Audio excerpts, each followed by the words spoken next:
Assalamualaikum warahmatullahi wabarakatuh. Selamat sore bagi para penonton maupun pendengar. Sebelumnya saya akan memperkenalkan nama saya dan apa tujuan saya di sini. Nama saya adalah Yogian Saputra, NIM 2016 009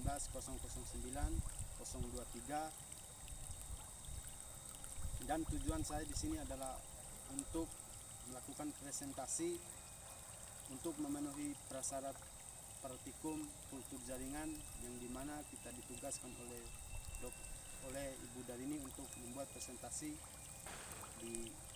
per individu. Tiga. Oke, baik. Sekarang saya akan melanjutkan sebuah tema yang berjudul tanaman musiman padi gogo. 3. Oke, baik.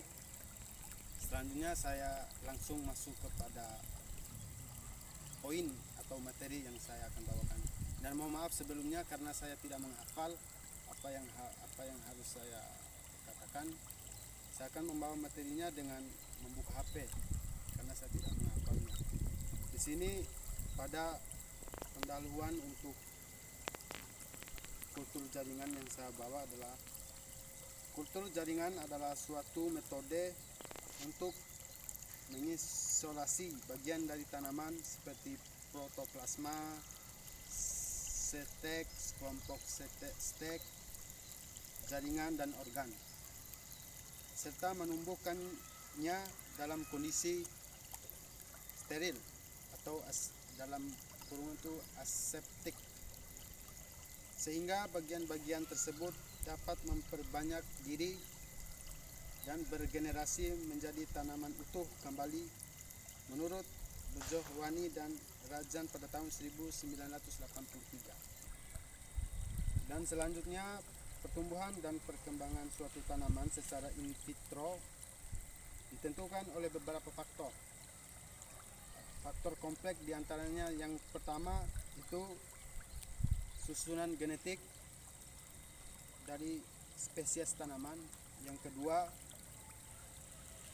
nutlisis, yang ketiga faktor-faktor pertumbuhan fisik, yang keempat beberapa senyawa organik seperti zat pengatur tumbuh, vitamin dan sebagainya. Dan selanjutnya saya untuk membahas lebih lanjut saya akan membahas tujuannya dulu ya supaya kita paham. Tujuannya untuk mendapatkan fonulasi sterilan pada beberapa varietas padi gogo yang digunakan. Langsung saja kita masuk pada tinjauan pustaka ya. Di dalam tinjauan pustaka, produksi tanaman melalui kultur antera secara in vitro merupakan salah satu teknologi yang sangat menjanjikan dalam usaha perbaikan dan peningkatan hasil bagi berbagai jenis tanaman. Pemulihan pada tanaman menyebuk sendiri seperti padi ditunjukkan untuk mendapatkan galur-galur murni dengan hasil dan sifat-sifat yang unggul. Galur-galur murni dapat diperoleh secara cepat melalui kultur antera karena tanaman dapat diinduksi dari tepung sari muda yang terdapat di dalam antera. 3. Terus kultur antera sudah lama digunakan untuk perakitan padi subspesies Japonica dan beberapa varietas sudah dilepas di Cina, di Korea menurut Dewi dan Purwokerto pada tahun 2011. Hambatan utama dalam penggunaan teknik ini untuk pemulihan padi di Indonesia adalah karena tetua yang digunakan dalam pemulihan padi didominasi oleh padi subspesies indica. Itu poinnya untuk tinjauan pustaka. Oke, dan langsung saja kita masuk pada bahan dan alat. Bahan dan alat yang digunakan untuk tanaman musiman padi di sini saya akan membacakan. Yang pertama itu bahan yang digunakan berupa ada tiga macam yang kita gunakan untuk bahannya. Varietas padi gogo unggul yaitu Jatiluhur, Gajah Mungkur, Cirata, dan T39 T309 kontrol atau in vitro. Bahan kimia yang diperlukan sesuatu dengan formula media bahan sterilisasi meliputi deterjen, benlate, alkohol, sunclean, dan aqueous steril. Dan untuk alat yang digunakan di sini, alat yang digunakan sebagian besar berupa alat gelas standar seperti botol kultur, Erlenmeyer, Petridis, pipet, isap, tabu ukur, komong dan saringan, timbangan analitik dan autoclave, pH meter, simpor listrik, oven, pisau, pinset dan gunting, kotak tinta, dan rak kultur. 3. Oke, terakhir langsung saja masuk pada pembahasan ya. Di sini saya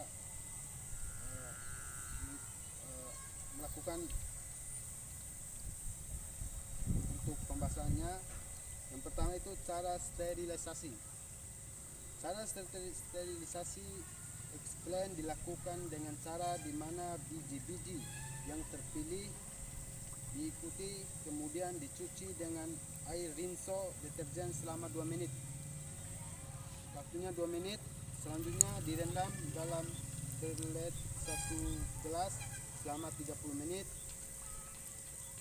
sambil digoyang-goyangkan dengan shaker. 3. Oke, yang kedua, yang huruf B, pemeliharaan kultus. Kalus. Kepada formulasi yang digunakan biasanya struktur kalus menggambarkan daya regenerasi membentuk lunas dan akar. Kalus yang dibentuk globular dan berwarna bening biasanya mempunyai kemampuan lebih tinggi untuk membentuk tunas daripada halus yang bersifat kompak dan berwarna coklat kehitaman. 3. Dan untuk poinnya, untuk menghasilkan tanaman transgenik ada beberapa faktor yang berperan, yaitu metode efisien dalam mengklon gen, ketersediaan konstruksi gen-gen baru, teknik transformasi sistem regenerasi tanaman dan sistem faktor yang efisien serta parameter yang spesifik. Menurut Aswin-Nor pada tahun 1995, regenerasi tanaman dapat dilakukan melalui 2 cara. Untuk melakukan regenerasi tanaman itu dapat melalui 2 cara, yaitu organogenesis. Yang pertama organogenesis melalui pembentukan organ langsung dan eksplorasi. Yang kedua embryogenesis somatik atau melalui pembentukan embrio somatik. Dibandingkan dengan embryogenesis, organogenesis mempunyai keunggulan yang peluang terjadinya mutasi lebih kecil. Metodenya lebih mudah dan tidak memerlukan subkultur berlubang sehingga tidak menurunkan daya regenerasi dari kalus. Namun demikian, untuk keperluan transformasi dari satu sel stomatik sehingga peluang diperoleh transformasi lebih tinggi, embrio somatik biasanya berasal dari sel tunggal yang komponen dan berkembang membentuk fase globular HT torpedo, akhirnya menjadi embrio somatik dewasa yang siap dikecambahkan membentuk planet, menurut Yoshida pada tahun 1995. 2, 3. Oke, sekian dan terima kasih. Lebih dan kurangnya saya mohon maaf, dan mohon maaf jikalau penyampaian saya tidak sesuai dengan poin-poin yang harus saya sampaikan. Mungkin itu kesalahan ataupun kekeliruan saya untuk menyampaikan, dan saya mohon maaf sekali lagi, dan wassalamualaikum warahmatullahi wabarakatuh. Sekian dan terima kasih. Salam.